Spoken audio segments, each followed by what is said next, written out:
تدبر قرآن شک و تردد از واره محو میکنه. منافقین چون شک داشتن شده میتونه قرآن کلام خودی پیغمبر باشه، از امو خاطر در ظاهر ایمان آورده بودن، در حقیقت نه. انتظار داشتن که دعوت حق نیست، چند روز بعد در شکست مواجه میشه، مبادا که در جمع این مردم مام نسوزیم. از او خاطر حقیقتا ایمان نآورده بود. الله متعال فرمود که در قرآن تدبر میکردی که از جانب الله متعال است، فصاحت و بلاغت، اخبار، امر، نهی، کلش سنجش کن. اگر از جانب غیر الله می آمد اختلاف دش پیدا میکرد، اما اختلاف وجود نداره. عالی هم برای عوام ما، برای دیگرای ما به قرآن گوش بگیره، اختلافات رفع بکنه، دور کنه شه که در دین اختلاف وجود داره یا نه.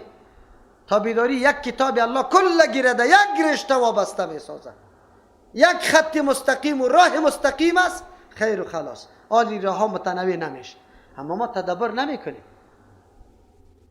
که قرآن ما را به 4 راه دعوت داده یا به 1 راه. اگر ما با قرآن تدبر بکنیم حقیقت دین میشناسیم، خیر و خلاص. شخصیت پرستی، مذهب پرستی، قوم پرستی، جهت و منطقه پرستی کلش از بین میره.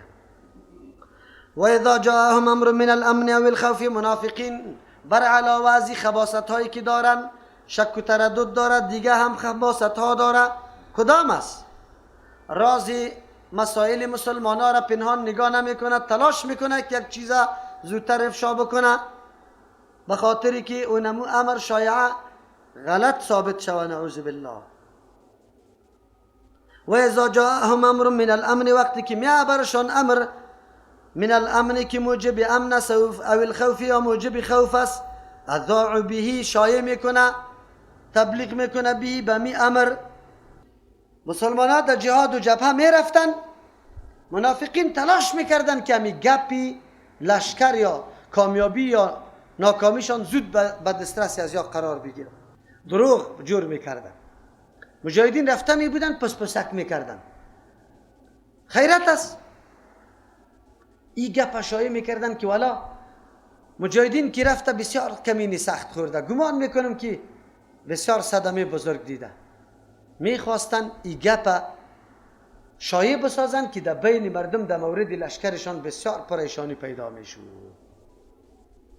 منافقین امروزی اینمی شیوه دارن، تمام روز ضعیف ساختن مورال مجاهدین، بالا بردن تاب مقاومت کفار، لاف از نقشه های از و اینمی کارا را داره. والا بسیار سلاح خطرناکش آمده، والا این طور سیدی داره که پرسان نکن، والا این کنترول چیسته، وسایل کنترلی داره. قبل از اینکه همین ناتو بیاید یک رقم شایعات و تبلیغات در کابل روان بود که پرسان نه. گفت نه، نفر که در اتاق نشسته است 10 نفر، 1 نفر که القاعده است میره وقت معلوم میکنه. هو زده از بالا از آسمان مرمی گفت سرم 1 نفر. او اینطور کامره ها داره که کسی پر زده نمیتونه. او شما فیلم ها را میبینی که چی هسته؟ مردم ها مسلح دل در دشت استاد است، غرنبه زده بیره. نه وسایلش کار میکنه نه او گپا است. اما منافقین برای ضعیف ساختن مورال مجاهدین اینی شایعات پردازی را میکردن. قرآن کریم صفتای از واره بیان میکنه. بسا اوقات یک مسلمان هم نظر به نادانیش فکر میکنه که گپ خوب است، او را شایع میکنه. در واقع افک میطور نبود.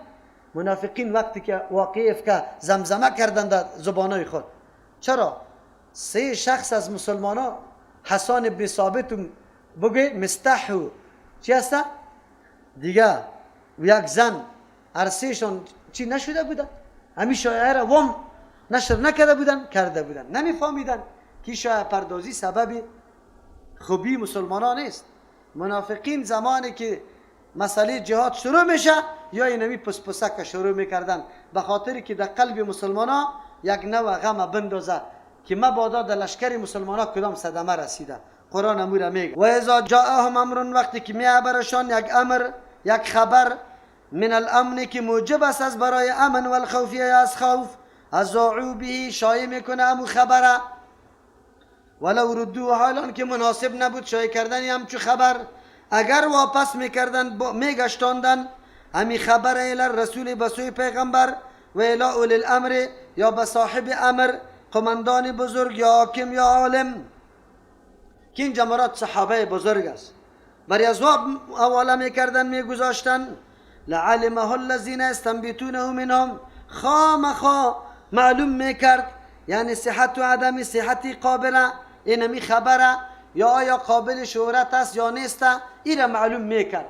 او میفهمید مصلحت که شایع شود یا نشود. کی میفهمید؟ الذین، مردمایی که استنبتونه منهم، که استنباط میکنه یعنی تحقیق میکنه حقیقت سخن، منهم از جمعی از یا، در بین از یا که کدام مرده که حقیقت سخن تعقیب کرده، این هو موجود بود. ولولا فضل الله، اگر نمی بود احسان الله، که مراد از احسان الله قرآن یا پیغمبر است، علیکم بالای شما، و رحمت و رحمت الله نمی بود، یعنی اگر الله برای شما، اگر اونجا پیغمبر شود اینجا کتاب وحی، اگر اونجا وحی شود اینجا کتاب شود، اگر احسان الله بالای شما نمی بود و رحمت الله، لاتبعتم الشیطان، شما تابعداری شیطان کرده بودی بنابر طبیعت انسانیتان، الا قلیلا، مگر خیلی کم مردم میاماند تابع شیطان میشد، لیکن یک تعداد مردم نقطه را درک کرد، تابع شیطان نشد. و اذا جاءهم امر من الامن، وقتی که بیا بری از جا، خاصیت منافقین است، زمانی که پیغمبر علیه السلام گروپا را روان میکرد برای جهاد، اینجا یا پسپسک شروع میکردن، گپا را غلط شایع میکردن، به خاطر که تشویش برای مسلمان ها پیدا شده باشد در مورد امو گروپ مجاهدینی که او طرف رفته. حالان که برای از یا مناسب نبود که گپا را زود نشر کنه. این گپا اول تعلق به کلانا داره، به خاطر که کلانا میفهمه مصلحت از زیره که آیا این خبر شایع شوه یا نشوه. پیغمبر علیه السلام در جنگ احزاب اول برش آمد که بنو قریظه هم با احزاب رابطه را یک جا کرده، با وصفی که هم حلیف و قسمی به همراه کی بودن؟ پیغمبر علیه السلام. دیگه یک دو صحابی را پیغمبر روان کرد، برش این دستور داد که بری، اگر قطع ازوا رابطه خدا محکم نکده باشه، قسم خدا قطع میده نکده بود، پس که آمد صراحتا اعلان کنه که نه با حال خود است. اگر نیکی واقعا و قسم قطع میده کرده، باز گپ گول مول بزنه، صراحتا نگوی. چرا؟ سبب پایین آمدن مورالی کی میشود؟ مجاهدین میشود. قرآن کریم اگرچه موضوع در روز زمان تعلق داره، اما این دستور است، قانون عمومی است. در مورد مسائل مسلمان ها هر سخن که برات رسید زود شایع نکن. یک مرتبه ایره با یک نفر کلان مشوره بکو که اینی گپ بین طور است، چطور کنیم؟ یک کسی وفات کرده بچیش، پدرش اینجا است، حالی توی زود کده نبیا که الان بچت وفات کرده. بس اوقات شایع کردن خبرها بسیار اضرار چیست؟ خیلی بسیار داره. قرآن کریم میگه خبر ده اهلش بسپار که او میفهمه که آیا شایع شوه یا نشوه. حالی با تأسف مسلمانای ما مورال کفار آنقدر بالا میبره، در مورد ازوا آنقدر مدح میکنه، تو را این قدر میترسانه از کافر که هیچ پرسان نکو بیخی راه ها را سری تو مسدود بسازه. این صفت یا خصلت منافقت است و کسی که کار میکنه این عمل منافقانه را انجام میده. بس اوقات تبلیغات غلط و دروغی تو به نفی دشمن کافر سبب شکست بزرگ مسلمان ها میشه که تو خط شریک است. امروزی گپا خیلی زیاد است. تبلیغات رسانه‌ای رول خیلی مهم داره، خیلی رول مهم داره و این رسانه ها اینمی کارا را کرده. شایع کردن یک امر بعد آیا مناسب است یا نه؟ خبرای زناکاری را که یالی رادیوها در پیش گرفته و او را یک ماه نشر کرده رو ایسته. همو زن به نام چی است؟ سحرگل است. چی است؟ دنبالش گرفته نمیمانشه. منظوری از این چیست؟ مردم دعوت به سوی فحاشی و عیاشی است، در ذهن مردم دادن است. در دین مقدس اسلام اینطور گپا با کلانا مشوره میشه که آیا قابل شایع کردن هست یا نه. خب منافقین همیشه تخریب کرده، موقع و فرصت تخریب که برش میسر شده آرام ننشسته. الله متعال میفرماید و اذا جاءهم، وقتی که میاد برشان امر یک خبر من الامن که موجب امن است، او الخوف یا موجب ترس است، اذاعوا یا نشر میکنه شایع میکنه بیامی خبره ولو ردوه اگر میگردانیدن امی خبر الى رسول به سوی پیغمبر، گروه رفته از مجاهدین اون طرف و یک آوازه را شنیده، اول قطی پیغمبر مشوره کنه و الى اول الامر، یا می بردند امی خبر به سوی صاحب امر، یعنی صحابه بزرگ و مردمایی که میدانه که نمی خبر قابل شایع کردن است، یعنی منهم از جمعی از یا لعلمه معلوم میکرد صحت و عدم صحت خبره یا قابلیت شایع کردن هست یا نیست. الذین هم مردم ها یستنبطونه که و تحقیق کننده هاست، کسایی که حقیقت سخنه درک کرده میتونه، او مردم ها منهم از جمعی از یا نه لایق نبود که هر خبر شایع کنه، با وام سپردن خلاص. ولولا فضل الله علیکم، اگر نمی بود فضل و احسان الله بالای شما و رحمته رحمت الله، یعنی اگر احسان الله نمی بود که پیغمبر و قرآن روان کرد، رحمت الله نمی بود که شما را نقصان دنیا را اختیار میکرده آخرت ترک میکردی، لتبعتم الشیطان، شما تابعداری شیطان میکردی. چرا؟ به خاطر که انسان به طبیعت خود ظالم است، جاهل است، نفسیشی را امر نمیکنه به امر خیر بجز از شر، از همون خاطر طرفی شیطان میلان پیدا میکرد تا شما خامخا تابعداری میکردی شیطان الا قلیلا، مگر خیلی کم. خو الله رحم کرد که پیغمبر قرآن روان کرد، حقیقت ها را براتان روشن ساخت که دین چیست و چه قسم بعد چیست مسائل بیان شود. فقاتل فی سبیل الله، شما جهاد بکنید در راه الله، لا تکلف الا نفسک، مکلف کرده نشدن به جز از نفس خودی ده پیغمبر علیه السلام. و حرد المؤمنین، ترغیب بدی مؤمنا را برای جهاد. عسى الله امید است یکفه که بند کنه منع کنه الله بأس الذین، جنگی و کسانی را کفرو که کافر هستند. والله اشد بأسا، الله خیلی سخت است از روی جنگ یا حمله، و اشد تنکیلا، خیلی سخت است از روی جزا دادن. اشد بأس است حمله، الله خیلی سخت است. اگر الله بخواه سر کفار حمله میکنه، اینطور حمله که جیا نفهمه، این در دنیا. و اشد تنکیلا، خیلی سخت است از روی جزا دادن، این در آخرت. در اینجا الله متعال پیغمبر علیه السلام میگه که مکلف نیست غیر از نفس تو، دیگرها تکلیف دیگرها بالای تو نیست، خود جهاد ادامه بده، دیگه مردم در جهاد میره نمیره این مسئولیت تو نیست، مسئولیت تو ترغیب جهاد است. از همون خاطر حالی هر کدام ما و شما خود ما مکلف به جهاد هستیم، اختیار خود ما داریم، اما دیگران را در اختیار نداریم. الله متعال ما را مؤاخذه نمیکنه که چرا فلانی را نبردی در جهاد، چرا او در اختیار ما نیست. ترغیب جهاد باید داده شود. پیغمبر علیه السلام هم الله میگه فقط تو ترغیب داده میتونی، دیگه مکلف نیست.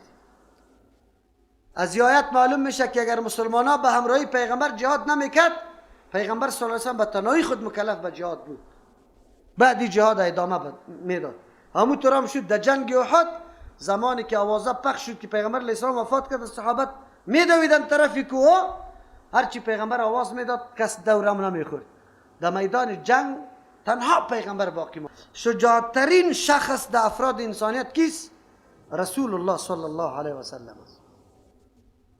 در می موقع میدان اعلان نکرده، بلکه آواز میده به مجاهدین که هلم الیه، بیا طرف ما ای مسلمان ها، چرا میدوی؟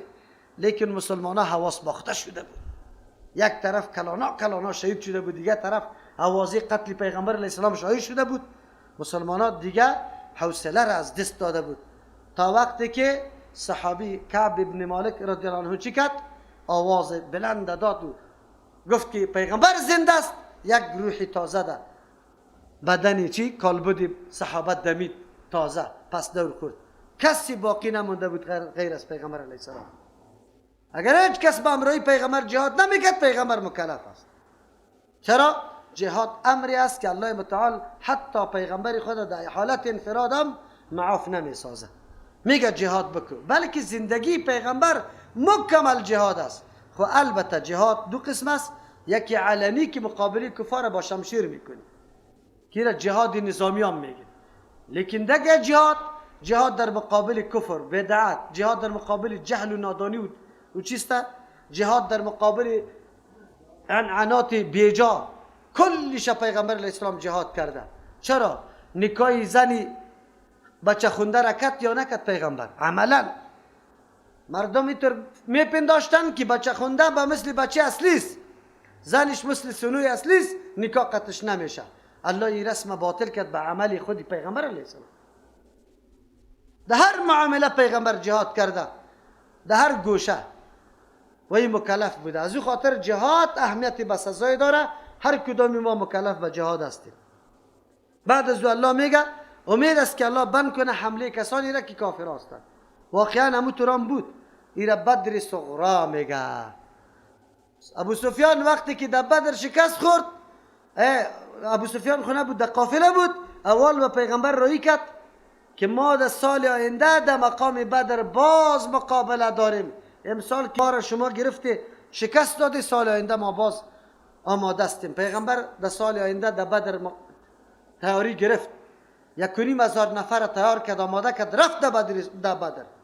لیکن ابو سفیان الله در قلبشون رعب انداخته بود با وصفی که جوش و خروشی چیسته، امو چی را داشتن؟ انتقام جویی را. لیکن الله در قلبشون رعب انداخت، آمدن نتانیست. مسلمان ها با صحیح سلامتی پس دور خوردن. الله متعال میفرمه که اگر الله بخواه اونه بند میکنه حمله دشمنه. امید است که الله بند کنه حمله کسانی را کفرو که کافر هستند. الله متعال جرأت نمیده به کفار که بالای مسلمان ها حمله بکنه. در او زمان هم در این زمان هم. وگرنه یک روزه مسلمان در یک مملکت زندگی آرام کرده نمیتونست. آلی توسط منافقت ها و دسیسه های پلان های مرموز خود بله مردم ها را در جنجال انداخته، اما حمله علنی را کرده نمیتونه. در افغانستان امام که آمده به خاطر چی؟ کمک و همکاری آمده. کمک و چی میکنه؟ همکاری میکنه. هم کمک میکنه هم همکاری میکنه. بسیار سخن خنده آور است، نیست؟ راستتان بگوی کمک میکنه و شما را چی را کمک کرد؟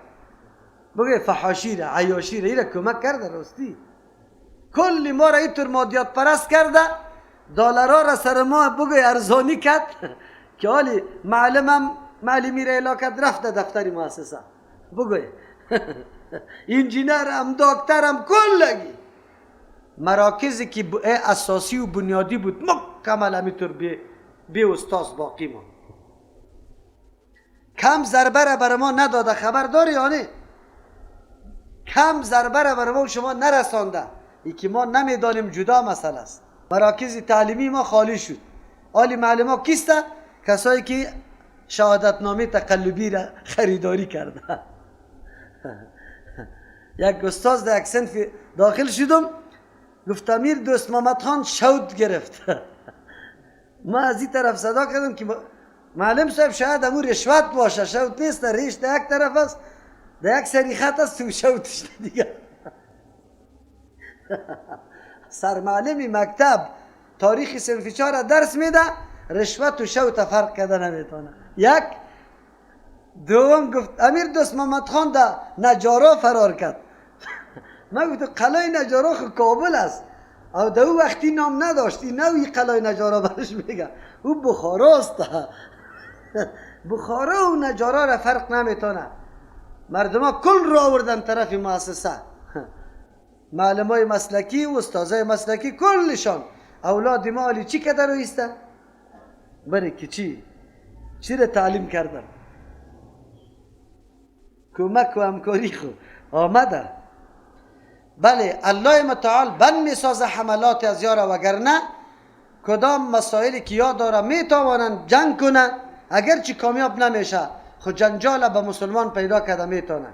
الله متعال از همون خاطر جرأت برشان نداده که علنی بگویه که ما جنگ میکنیم. روسا آمد علنی گفت کور غاړی بگوی، کالی غاړی و ډوډۍ غاړی را گفت اسلام هم نمیخواهیم.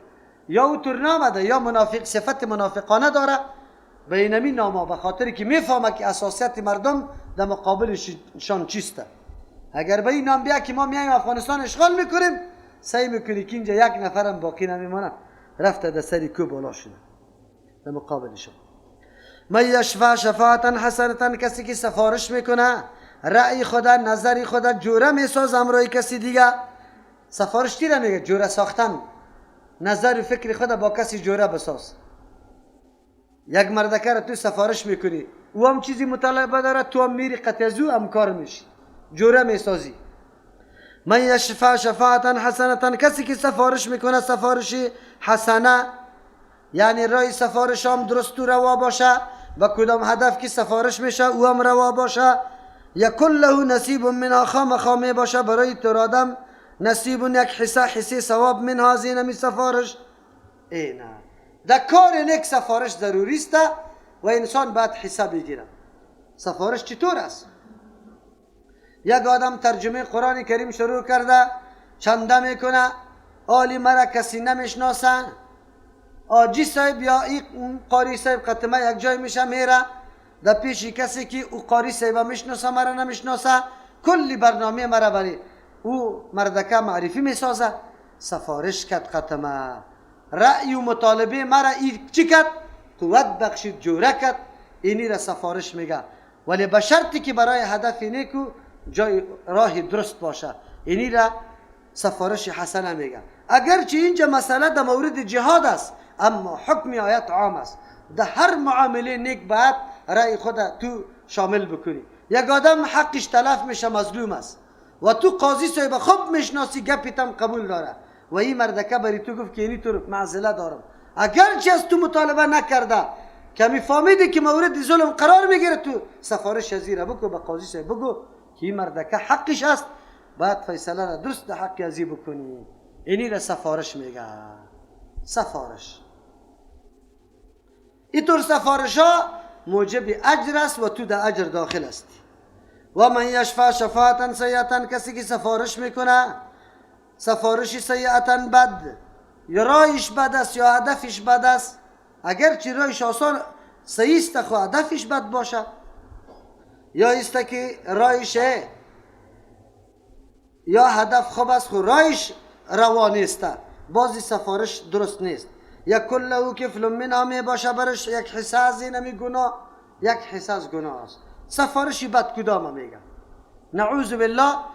قاضی صاحب میگی که اینمی مردکه که ظالم است، ظالم است، سفارش میکنی که بله لیاز یزیره بکو.